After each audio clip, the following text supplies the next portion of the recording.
Bonjour à tous et bienvenue pour un nouveau numéro de Faites le papier. Ce lundi, direction le sud-ouest de la France et l'hippodrome d'Agen-la-Garenne qui nous accueille pour le Grand Prix de l'agglomération d'Agen.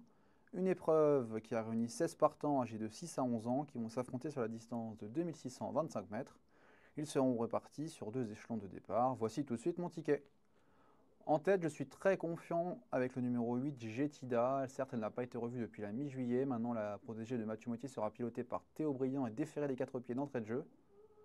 C'est une jument qui avait montré lors de son avant-dernière sortie à Reims qu'elle adorait les petits anneaux cordes à droite. Elle avait été de l'avant, elle avait été très vite et on ne l'avait jamais rejoint. Elle avait trotté ce jour-là une 11-2 et si elle répète une pareille réduction kilométrique en tête dans cette épreuve, elle ne sera pas battue, j'y crois beaucoup. D'autant plus que Théo Briand réalise un carton plein depuis le début de l'année et se déplace certainement encore avec des ambitions à Agen, loin de ses bases. Ensuite, je lui oppose le numéro 16, Gims Duplessis. Là aussi, c'est un déplacement ambitieux de la part de son entourage. Un entourage redoutable, à savoir Philippe Boutin et la drive d'Eric Raffin. Le cheval sera déféré des 4, d'autant plus comme lors de ses meilleures sorties dans des quintés plus. Certes, il ne reste pas sur des très très belles performances. Maintenant, l'engagement est idéal. C'est un cheval qui a de la vitesse, il peut rapidement rendre la distance. J'y crois beaucoup et je pense que c'est le principal opposant à la favorite Jetida. Un beau match est attendu entre Théo Briand, la nouvelle vague, et Eric Raffin, le multiple Sulky d'or. Ensuite, je leur oppose le numéro 14, Elopanam, qui peut peut-être avoir le profil d'arbitre. Il se plaît à merveille sur les pistes corde à droite dans le sud-est ou dans le sud-ouest. Ce représentant de l'écurie du Damier reste sur une plaisante victoire à Castéra-Verduzan. Il s'était classé deuxième plus tôt dans l'année du GNT de Salon de Provence, une épreuve qui était nettement plus relevée. S'il a le bon parcours, il peut tout à fait jouer un très bon rôle. J'aime beaucoup cette candidature, vous l'aurez compris, d'autant plus qu'il y aura une cote intéressante à mon sens.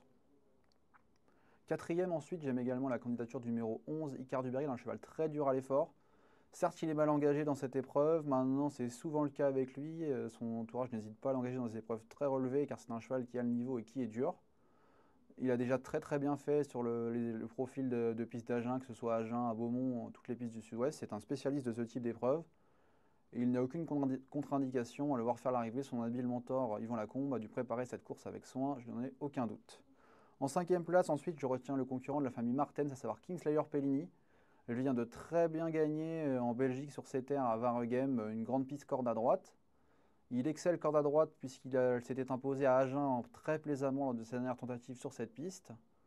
Il s'élance en tête, il pourra avoir le sillage de Jetida qui devrait l'emmener très loin et je pense qu'il peut garder une très bonne place à l'arrivée. Et enfin, je termine mon ticket avec un autre concurrent du premier échelon, à savoir Iki Joy, le numéro 2.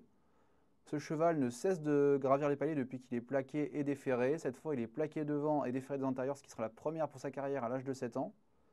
C'est un cheval qui n'a, à mon sens, pas tellement de marge car il monte de plusieurs échelons. Maintenant, avec le bon parcours en tête sur ce petit anneau, il peut tout à fait garder une place en fin de combinaison. C'est un outsider très séduisant.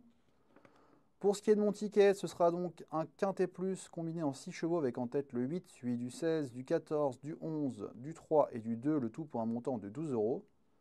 Si vous souhaitez avoir plus d'informations sur mon ticket, rendez-vous sur equidia.fr où vous retrouvez toutes les informations sur ce quintet plus d'Agen. Et quant à moi, je vous dis à très bientôt pour un nouveau numéro de Faites le papier.